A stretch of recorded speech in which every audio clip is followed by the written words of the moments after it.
Hello.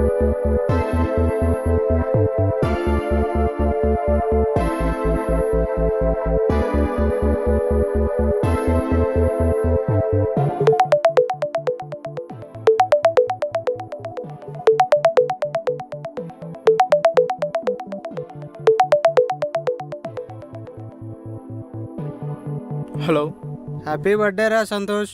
Thank you రా. ఈ birthday wishes కాదురా, నీ మ్యారేజ్ విషెస్ ఎప్పుడు చెప్పాలని ఉందిరా. మ్యారేజ్ పేరు ఎత్తకరా, నాకు చిర్రెత్తుకొస్తుంది. చిర్రెత్తుకు రావటం ఏంట్రా? ఓ అమ్మాయి మెడలో తాళి కట్టి తనదాన్ని చేసుకున్నప్పుడేరా మనం మగాడివి అయ్యేది. మ్యారేజ్ లైఫ్లో ఉండే మజానే వేర్రా. మ్యారేజ్ చేసుకుంటేనే నీకు తెలుస్తుందిరా.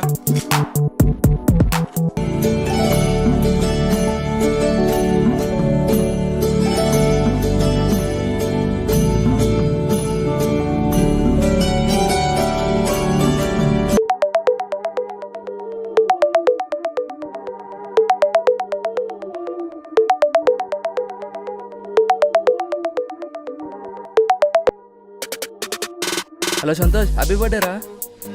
థ్యాంక్ యూ రా. మ్యారేజ్ మ్యాచెస్ ఎంతవరకు వచ్చారా?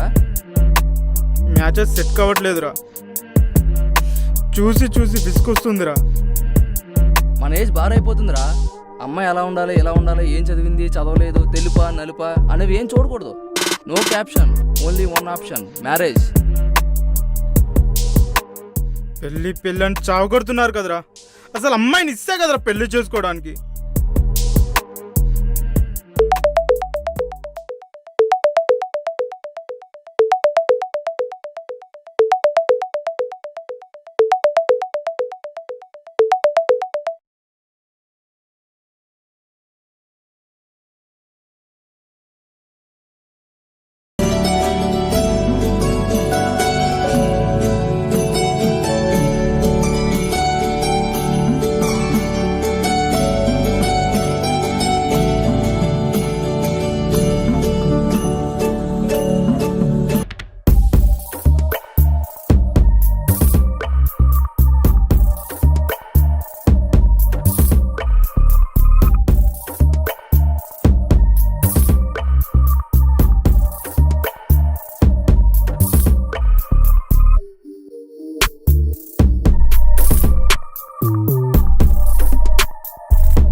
ఒక్కగానొక్క కొడుకు, పెళ్లి చెయ్యంది ఏం లాభం మనం బతికి? మనకంటూ వచ్చిన సంబంధాన్ని అమ్మాయి ఎలా ఉంది ఇలా ఉందని మనమే వద్దనుకున్నాం. కానీ అమ్మాయి ఇప్పుడు ఎలా ఉన్నా పర్వాలేదు, కావాలంటే దొరకట్లేదు.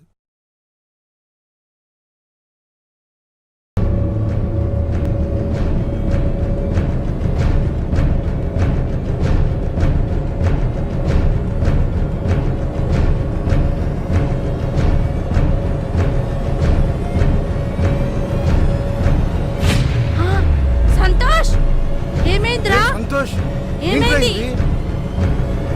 ఏంది పని?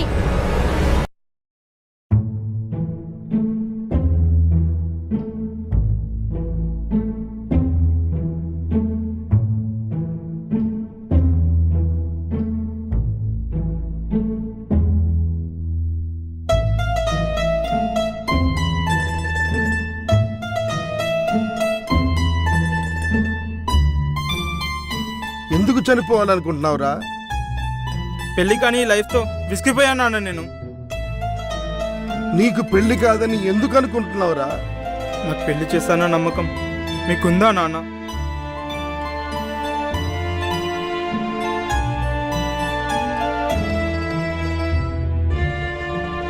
మేము చూడని మ్యారేజ్ బ్యూరో లేదు, కలవని ఒక్కరు లేడు, తిరగని ఊరు లేదు పెళ్లి సంబంధాల కోసం.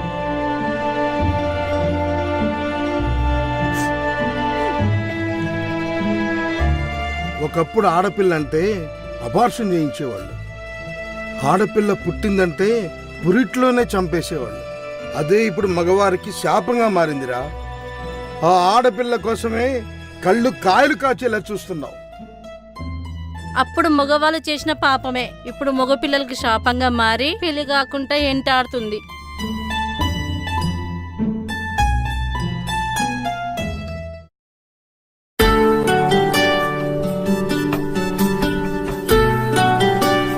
మన మ్యారేజ్ బ్రోకరు ఫోన్ చేస్తున్నాడే.